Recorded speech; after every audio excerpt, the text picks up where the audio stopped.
자, 논술 나의 마지막 구원자. 논술이 여러분들 입장에서 상당히 고민이 될 겁니다. 왜냐면 지금 우리가 수시를 곧 있으면 써야 돼요. 수시가 여러분들 아시다시피 몇 장 써야 된다? 총 6장을 씁니다. 요거를 우리가 어떻게 준비해야 개꿀인가? 왜냐면 사실 일반적으로 지금 수시로 대학 가는 게 상당히 힘들어요. 내신 6등급 다! 오늘 그냥 여기서 다 해결해 줄 테니까 걱정하지 말고 끝까지 들으시면 됩니다. 내신이 뭐 100등급도 일단 들어보시면 되겠습니다. 그래서 오늘 강의가 어떻게 보면 상당히 진짜 마지막 구원자라고 볼 수 있어요. 자, 그럼 볼게요. 자, 논술이란 대한민국 고등학생이 대학 가는 방법은 크게 수시랑 정시가 있어요. 자, 정시는 이제 수능을 주로 삼고, 그리고 이제 수시는 내신이나 학교에서 이제 생활한 거, 생기부 이런 건데, 자, 이 수시에 하나 더 들어가요. 뭐냐? 이 논술이라는 게 들어갑니다. 그러니까 수능이라는 시험을 주로 놓는 게 아니라 사이드 DC로 빼고 메인 DC를 다른 걸 가져가는 걸 우리가 수시라고 보시면 돼요. 이 수시 전형에는 크게 세 가지가 있다. 학생부 종합 전형, 교과 전형, 논술 전형 이렇게 세 가지 있어요. 이 세 개의 차이는 무엇입니까? 학생부 교과 전형은 뭐냐? 내신 성적으로 가는 거예요. 그렇기 때문에 내신 성적만으로 가서 전교 1등, 전교 2등 한다. 그럼 보통 이거 교과 전형으로 간다 보시면 됩니다. 근데 자, 여러분 생각해봐. 내가 특목고나 이런 좀 지방에 있는 자사고 같은 데 간 친구들 전교 1등이랑 동네에 있는 일반 고등학교의 전교 1등이랑 뭐가 더 난이도가 높아? 당연히 특목고죠. 1등 하기에는. 그런 걸 생각했을 때 일반고 아이들이 전교권 아이들이나 성적이 좀 잘 나오는 아이들이 보통 잘 써갖고 들어가는 전형이 이 교과부 전형이다 보시면 됩니다. 이 교과부 전형은 근데 지금 많이 축소되고 있는 개념이고, 지금 아시다시피 현재 현 고등학교 1학년부터는 제도가 많이 개편됐어요. 그래서 내신 5등급제로 바뀌었죠. 그렇기 때문에 이 교과 전형이라는 건 아마 사실상 거의 뭐 폐지 수순일 것이다 라고 생각하시면 됩니다. 현 고등학교 1학년들은 내신 갖고만 딱 대학 가는 거는 점점 사라지고 있다 라고 보시면 돼요. 그러니까 학교 생활 전반적인 걸 보고 뽑겠다라는 학교 취지겠죠. 사실상 내신 100%고 면접 조금 넣어갖고 풉니다. 물론 최저등급이 있는 학교들도 있고요. 수시의 첫 번째 교과부 전형이 있다. 그 다음 두 번째 전형이 바로 학종이에요. 학생부 종합 전형인데 내신만 보는 게 아니라 전반적인 것들을 쫙 다 섞어갖고 뽑겠다 이 얘기예요. 탐구 역량, 공동체 역량, 진로 역량 등 여러 가지 것들을 종합적으로 봐서 이제 대학에서 뽑겠다라고 이제 보는 겁니다.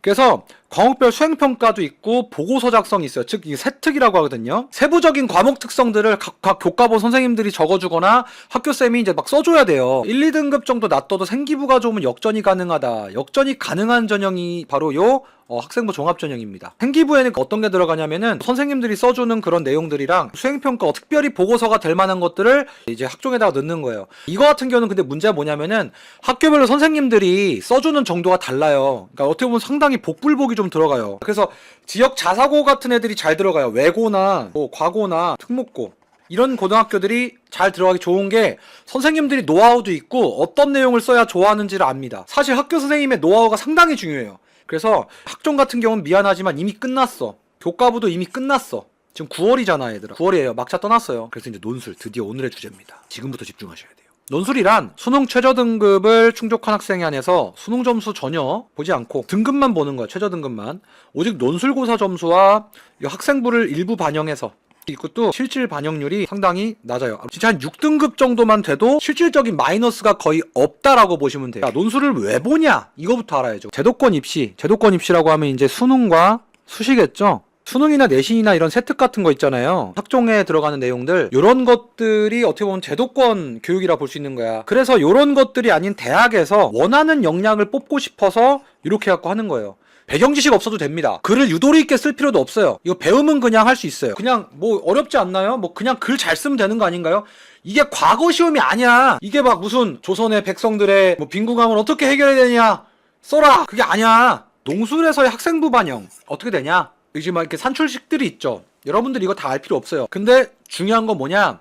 여러분들이 받은 내신으로 가는 게 아니야. 이상한 FX가 있어. 공식들이 있어서 이 공식을 통해서 산출된 변환 점수를 활용한다. 이게 되게 중요해요. 1등급 대인 학생인 거랑 5등급 대인 학생인 거랑 상관이 크게 많이 안 나. 실질적으로. 그러니까 애들이 논술을 할 때 기본적으로 두려움이 있다는 거야. 나는 이미 내신 망했는데 내신 1등급짜리 논술부터도 지는 거 아닌가요? 안 그렇다는 거야. 7등급도 상관없습니다. 기회가 있는 전형이다라는 걸 꼭 알고 계셔야 돼요. 헤어진 여자친구랑 빠이빠이하고 새로운 만남을 갖는 그런 희망과 기대를 주는 그런 전형이라 보시면 되겠죠.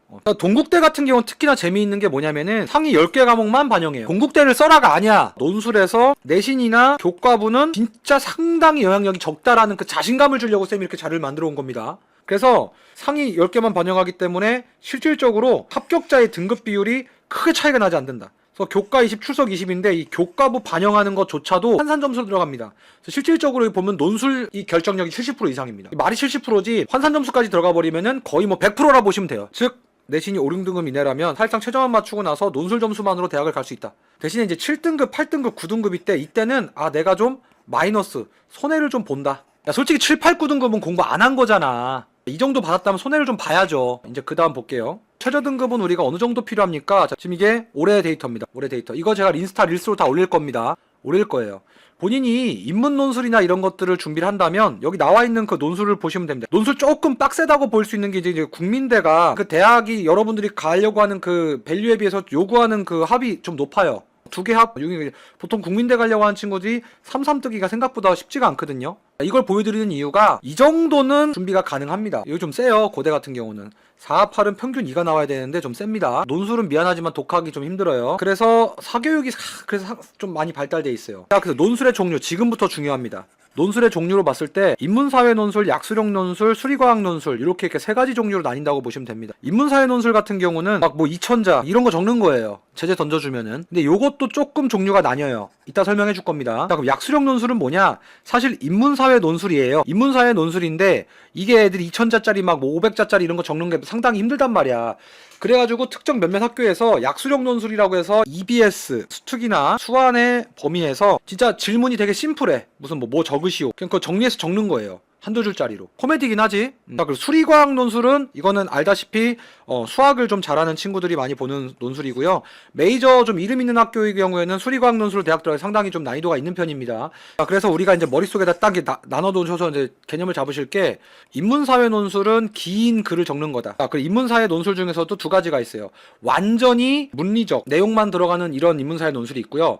문리적인 내용과 수리적인 내용을 통합적으로 보는 이런 논술도 있어요. 이 두 가지가 인문사회 논술 보시면 됩니다. 그리고 약수령 논술 같은 경우는 그냥 EBS 교재, 수특, 수완에 있는 내용을 아주 짧은 고등학교 서술형 문장 같은 거 있어요. 그런 식의 문제입니다. 그래서 짧은 단문의 형식으로 냅니다. 물리적인 것만 물어보면 보통 한 2000자 정도 쓴다 보시면 됩니다. 평균적으로. 이거는 500자 정도 쓰고 플러스 수학 문제가 들어가요. 그리고 이제 수리과학 논술 같은 경우는 그냥 수학 논술이에요. 수학 뭐 이렇게 답 내고 문제 맞추고 막 대학교에서 이제 수학 문제를 내는 겁니다. 그냥 가서 수학 문제 풀고 오는 거예요. 그래서 이 세 가지 종류가 있다 보시면 됩니다. 그럼 나는 무슨 논술에 어떻게 지원해야 됩니까? 요거.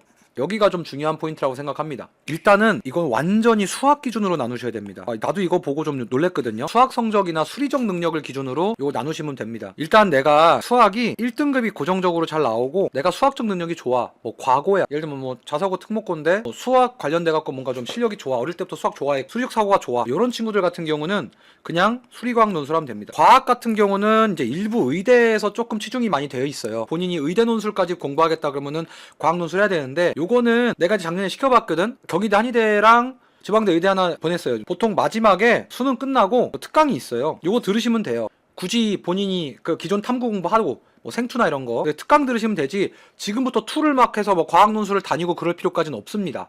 근데 이제 수학 같은 경우는 수리 논술 학원을 다니셔야 됩니다. 왜냐면 이게 그냥 수학 잘한다고 붙는 게 아니야. 전형적인 수학 문제들이 있어요. 여기 나오는 것들이. 그래서 그 강의를 들으셔야 돼요. 그래서 이거는 혼자 힘으로 해결하기 좀 힘듭니다. 온라인에서도 지금 시대인재나 이런 데서 보면은 수리논술 온라인으로 런칭해갖고 하시는 선생님들도 계십니다. 이 정도만 얘기하고 자 이제 중요한 게 뭐냐면 이제 여기서부터 들어갑시다. 1등급 미만의 친구들 경우에는 수리논술 힘듭니다. 예를 들어서 뭐 저 2등급인데 누가 붙었다 뭐 이런 얘기. 카더라는 뭐 세상에 널렸어. 나는 보편적이고 좀 많은 사람들한테 일반적으로 적용될 거를 안정적으로 알려주는 거지. 저 2등급인데 뭐 아는 누나 붙었다는데요. 그럼 너도 해. 근데 안정성은 떨어져. 그래서 1등급이 아닌 경우에는 고민을 많이 해보셔.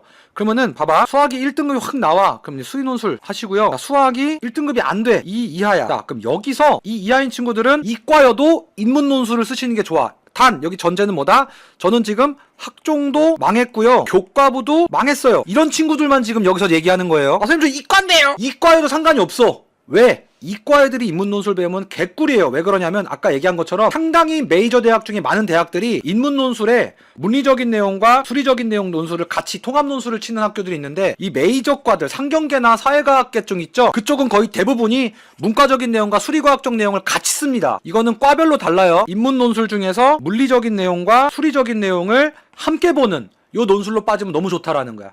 수학이 2등급에서 3등급 정도까지 나오는 친구들은 수능 기준으로. 근데 이제 여기서 이제 희망이 많이 없는 친구들 봐보다 수학이 4에서 5등급 나오는 친구들 있죠. 이 친구들 같은 경우는 이제 문제가 돼요. 이 친구들은 이제 뭘로 가야 된다? 그렇죠. 성대가 대표적입니다. 완전히 물리적인 논술만 가셔야죠. 왜?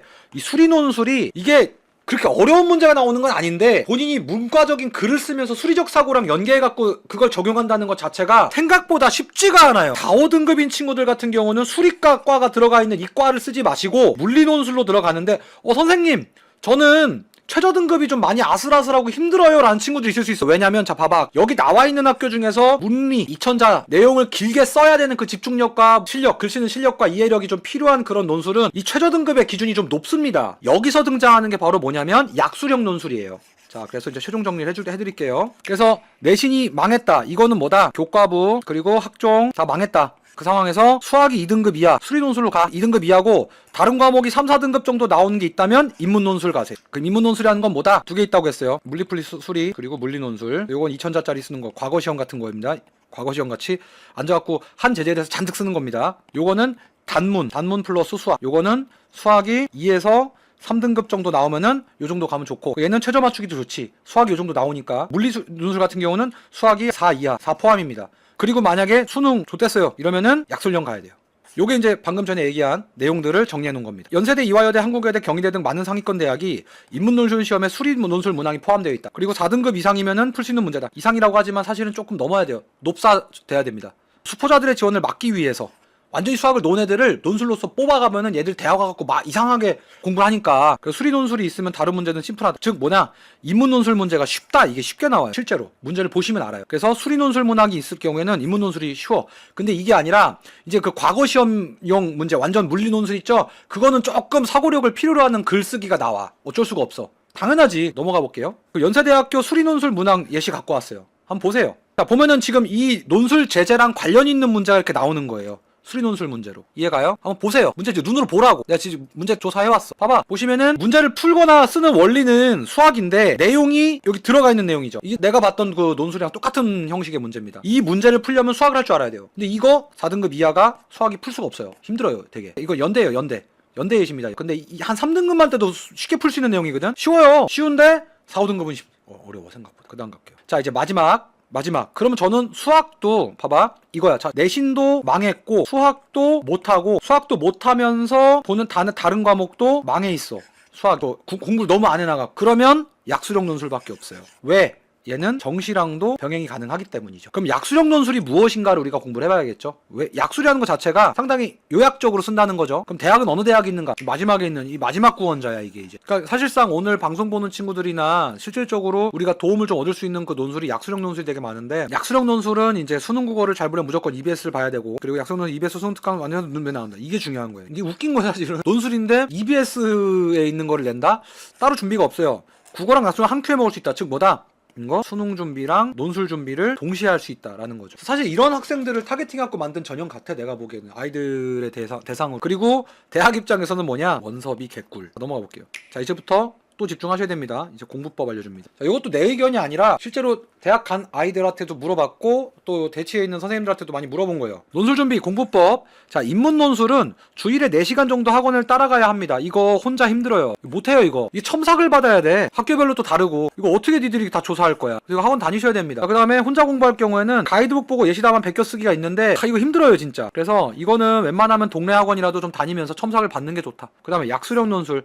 자, 이거는 둘 다예요. 수리 논술 추가된 거랑 그냥 글쓰기 논술이랑 다. 자, 근데 약수력 논술은 솔직히 얘기하면은 이거는 학원을 다녀도 되지만 그냥 학원에서는 모의고사 정도만 내용 정리, 내용을 좀 이렇게 컴팩트하게. 그러니까 여기 이것처럼 전문적인 지식이 생각보다 많이 필요 없어. 그냥 어떤 사람이 이 약수력 논술은 전문가냐면 그냥 EBS 전문가여야 돼. 근데 뭐가 문제냐면은 약수력 논술 같은 경우는 이게 전문가가 없어. 왜? 이게 경력이 되게 안 좋거나 아니면 이제 시작하는 선생님들한테 짬 처리하는 경우가 되게 많아, 논술학원에서. 왜냐? 이거는 좀 브랜딩이 되는데 약수력 논술 애초에 그 타겟팅하는 학교도 되게 낮고 아이들도 되게 공부를 열심히 안 하거나 좀 많이 부족한 친구들이 오다 보니까 이게 퍼스널 브랜딩이 안 돼. 이게 안 돼요. 여튼 이 EBS 전문가가 본인이 수능까지 같이 가면서 가는 사람이 가르쳐야 되는데 보통 이런 사람들이 많이 없어. 내가 아는 한 3명 있거든요. 지금 하시는 분이.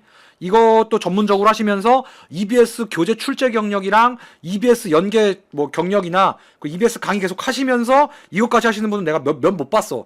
자, 그래서 이 약수령 논술에 대해서 제가 한번 좀 질문을 좀 받아볼까 하는데 한번 전화 한번 해볼까요? 요즘 바쁘셔갖고.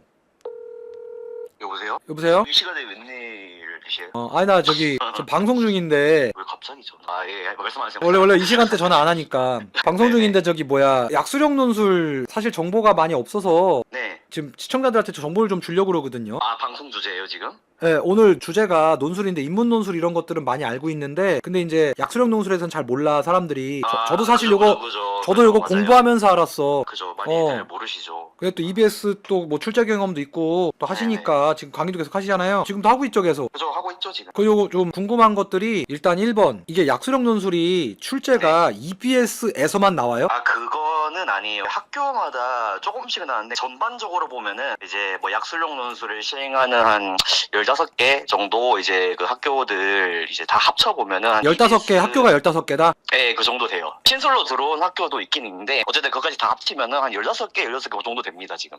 그 정도인데. EBS가 한 다 합쳐서 80% 이상 90%그 정도고, 그리고 그 외에는 이런 경우가 있어요. 교과서 있죠. 이제 뭐 신사고 문학이니 약간 그런 것들 있잖아요. 예, 거기서 지문을 일부 발췌해가지고 이제 뭐 EBS랑 같이 뭐 가나형으로 만든다거나 독서 같은 경우 뭐 그런 것들이 있었고, 그 외에는 뭐 이제 약간 문학 같은 경우에는 뭐 고전시가가 이제 어떤 경우에는 어떤 학교는 원문으로 출제를 중세 이제 고전시가 같은 경우에는 원문으로 출제를 하는 경우도 있기는 있어요. 근데 좀 유명한 작품들 관동별곡 이런 거? 아, 네. 근데 관동별곡까지도 이제 뭐 안 가고 연시조 이런 거? 상충곡 예, 상충곡. 예. 쌤 그러면 실질적으로 이 약수령 논술 공부 자체가 수능이랑 연계도가 되게 높네? 아, 그죠. 그리고 이게 수능에서도 좀, 그리고 뭐 예를 들어 상충곡 같은 거 되게 중요한 의미가 있는 작품이기도 하잖아요. 아, 지금 질문 들어왔는데 네. 약수령 논술 수능 끝나고 준비하면 어때? 늦어? 근데 수능 끝나고 거의 바로 바로 시험을 보기 가지고, 때문에? 네, 그리고 그 EBS에서 나온다고 하더라도 수특이나 수완에 실린 문제를 그대로 따라가는 건 아니거든요. 아, 수특 수학 문제를 따라가는 게 아니라 지문만 가져가서 학교별로 문제를 따로 낸다? 네, 맞아요. 그럼 이게 논술이기 때문에 글을 써야 되는데 약수령이라는 건 그럼 뭐예요? 문장이 막 한두 줄이면 끝나는 그런 것들이에요? 그 고등학교 내신 문제 같은 건가? 서술형? 네, 고등학교 내신 문제라고 보시면 됩니다. 근데 국민대가 조금 달라요. 국민대는 어떻게 나와?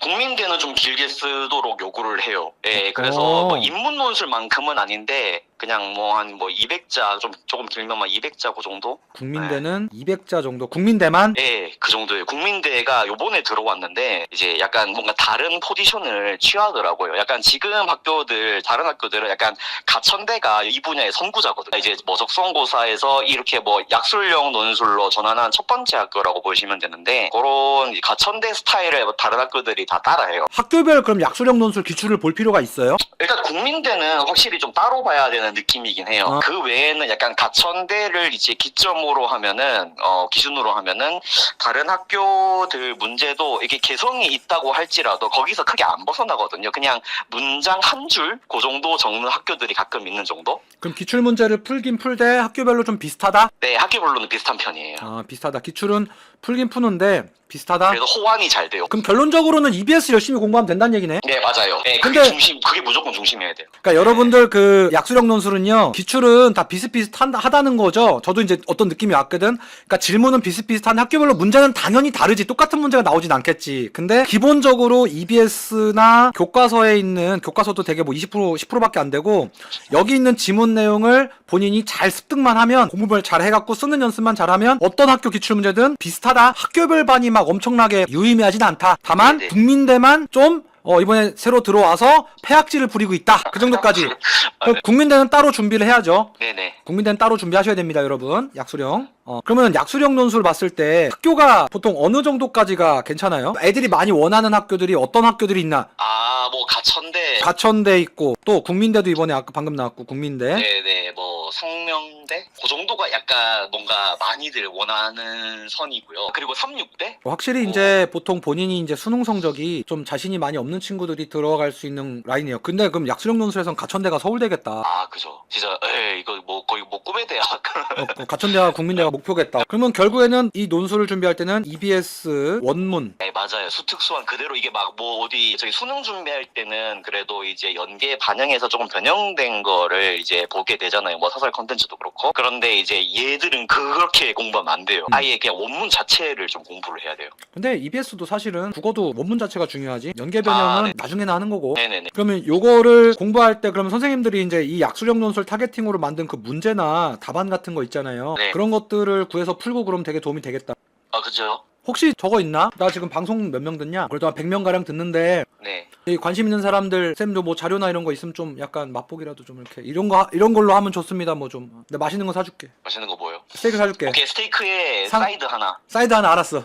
자료 박스 있죠, 네이버 이런데. 아 예 맞아요. 거기다가 자료 박스 하나 만들어서 링크만 좀 주시면 제가 채팅방에 올려놓을게. 아, 네, 알겠습니다. 약간 예시 문항 이런 느낌으로 예시 이제 문항이나 아니면은 뭐 EBS 관련돼서 뭐 이런 게 뭐 있을 거 아니야. 이런 것들이 이제 약술형 논술 때 쓰는 자료다라고 보여줄 수 있는 거 사람들한테. 아, 네, 알겠습니다. 알았어요. 이거 좀 부탁 좀 할게요. 네네, 열심히 방송하시고 시청자분들도 이제 화이팅 하셨으면 좋겠습니다. 네, 화이팅. 화이팅. 네, 이분은 지금 현재 논술에서 좀 잘 나가시는 분이고 EBS 그 출제도 같이 들어가시고 요즘엔 이제 강의하신다고 검수만 하시는데 여튼 여러분들 저 자료 오면 제가 채팅방에다가 오늘 채팅 오신 분만 드릴게. 위에다가 링크 달아드릴 테니까 받아서 한번 보세요. 예시 문항 같은 거.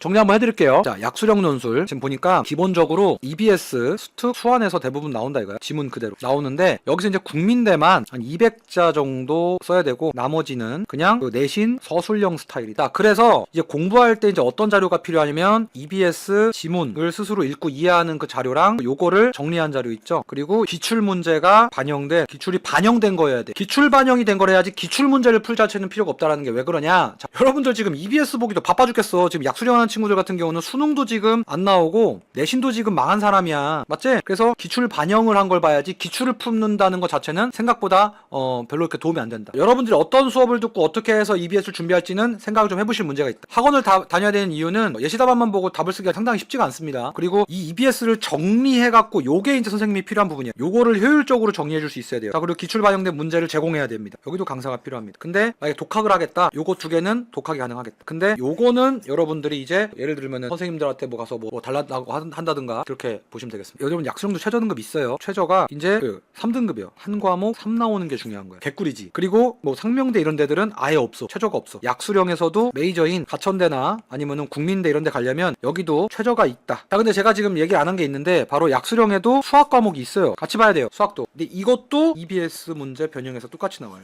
여러분들이 약수령 준비하실 때는 다 수능 준비랑 연결돼 있어. EBS랑 연결돼 있다는 거야. 자, 수학도 한번 전화해 볼까요? 여보세요. 쌤 저기 지금 잠깐 시간 돼요? 그 약수령 논술 지금 방송 중인데.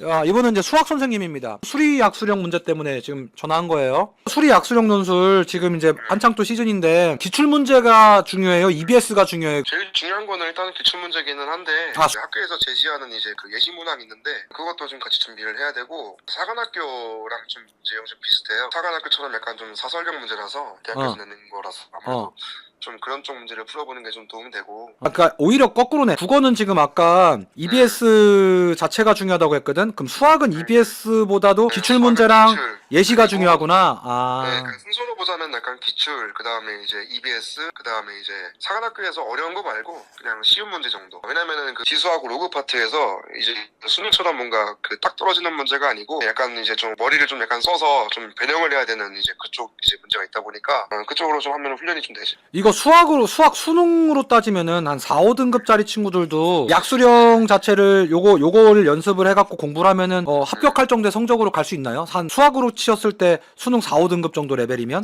4, 5등급이면은 가능은 한데 지금부터 이제 볼 거면은 이제 진짜 열심히 해야지. 수업 수학보다 중요한 게 약간 좀 관리. 관리가 그러니까 본인이 중요하구나. 공부를 하는 거에 아. 대한 관리가 제일 중요하지. 왜냐면 습관이 안 돼 있어갖고 수학이 안 나오는 거니까 얘들은. 그렇지. 예. 근데 이제 수학은 전부 다 이어지는 내용이다 보니까 게다가 가천대학교는 이제 수학원이랑 수학2만 들어가서 선택 과목 안 들어가거든요. 수학원, 수학2 이어지는 내용들에서 그냥 EBS에 있는 레벨 2 정도? 그 정도 연습하면은 되게 좋아요. 그리고 사실 문제는 쉬운데 그 가천대학교가 어려운 게 이제 그 시간이 모자라요. 시간이 80분에 다 풀어야 되기 때문에 아무래도 좀 속도 연습을 좀 많이 해야 돼요. 시간 재면서. 그래서 그게 제일 중요하다고 생각을 해요. 시간 좀 약간 좀 줄이는 거. 희망 고문이 되면 안 되겠네. 웬만하면 이게 가천대학교가 경쟁률은 되게 높은데 대부분 다 이제 또 허수가 좀 많이 있다 보니까 한 80%는 사실 그냥 썼는데 제대로 공부를 이제 뭐 별로 안 하고 오니까 그래서 뭐 열심히 하면 사실 가능성이 되게 높긴 해요. 지금부터 정말 열심히 하면은 예를 들어가지고 등급이 대부분 다 5인데 하나가 3이다 그러면은 가천대학교가 최저가 3이 있으니까 뭐 영어 같은 거가 사실 좀 맞추기 쉽거든요. 왜냐면 절대 등급이니까 영어로 좀 3등급 맞추고. 최저 맞춰버린 다음에 이제 약수령 논술 준비해갖고 대학을 가버리는 거구나. 게다가 뭐 수능 공부랑 비슷하기 때문에 그냥 겸사겸사 하면서 하면 좀 약간 도움되죠. 어차피 수능 끝나고 시험이 있으니까. 근데 수능이랑 확실히 좀 유형은 다르다? 유형은 좀 달라요. 왜냐면 아. 대학교에서 자체로 내는 거라서 시험 그럼 문제 따로 준비는 하긴 해야겠다 이거. 준비하긴 해야죠. 그러니까 수능 공부하면서 조금, 그러니까 약간 이런 느낌을 조금 좀 더해서 하는 느낌으로. 왜냐면 이게 약술에다가 모든 걸 몰빵 때릴 수 없고 수능 공부도 해야 되니까 애들이. 그렇죠. 아무래도 이제 탐구도 돼요 최저. 이제 뭐 탐구도 좀 가끔 봐야 되니까. 그렇지 그렇지. 네. 오케이 알겠어요. 고마워요. 예, 뭐 질문할 거 있는 학생이 있으면은 연결해 주세요. 아 뭐 왜 이렇게 잘해줘 나한테? 오래 안 왔는데 뭐 그 정도야. 자, 알겠어요. 고마워요. 네. 네, 수학은 들어보니까 선생님 필요하겠다 이건. 이 약수령 논술 수업을 한 타임에 국어랑 수학이랑 같이 들어가요. 그래서 요거는 시간 투자를 뭐 일주일에 한 번 정도는 하시는 게 좋겠다. 국어 못하는 거랑 약수령 논술은 상관이 없습니다. 관련이 없어요. 수특 문제도 풀 필요가, 아까 수특 문제랑 완전 다른 거 나온대요. 문제 자체 풀 필요가 없대요. 근데 이제 인문 논술이 문제겠죠. 인문 논술이 생각보다 여러분들 입장에서 국어랑 크게 관련이 없다. 오히려 이게 가르쳐 보니까 역관계예요. 논술을 잘 배운 친구들이 국어를 잘해집니다. 왜? 글을 잘 쓰니까 글을 읽을 때 글쓴이가 어떤 의도로 썼는지 이런 걸 안다는 거죠. 내가 하는 얘기가 아니야. 전문가들 하는 얘기야. 전문가들. 유형화가 확실히 돼 있대요. 그리고 글도 국어만큼 어려운 글이 나오지 않는다는 거야. 글을 읽어가는 데 있어서 시간 압박이 독서지문처럼 그렇게 빡세지가 않다 이거죠. 다시 한번 얘기하지만 자신 있게 하세요. 물론 국어 잘하면 논술도 잘하겠지. 근데 큰 관련성은 필연적이지 않다. 그러니까 자신감을 가지고 계시면 됩니다. 안 늦었대요. 지금부터 하시면 됩니다. 실질 경쟁률은요 생각보다 높지 않습니다. 1번 최저를 못 맞춰갖고 떨어져 나가는 새끼들이 되게 많아. 그렇기 때문에 이게 허수천지야. 허수천지야. 그냥 대부분 애들이 루트 마이너스 1이라 보면 돼. 다 허수야! 논술학원에서 실질적으로 통계내는 경쟁률은 실질 경쟁률은 4대1에서 많아야 한 7대1, 8대1 정도 봅니다. 그럼 실제 정시 경쟁률이랑 수시 경쟁률이랑 크게 차이가 없다라는 거예요. 공부만 하면 확률이 높다 이거야. 공부만 하면 확률이 높다. 그래서 논술은 여러분에게 기회입니다. 그래서 다시 한번 얘기한다. 논술은 오히려 공부를 하면 가능. 지금 시작해도 충분하다. 요게 핵심입니다. 오늘 그럼 여기까지 할게요. 여러분들 어쨌든 오늘 와줘서 고맙습니다. 오늘 여기까지 할게요 여러분들. 아련한 목소리로 우리 헤어집시다. 들어가세요.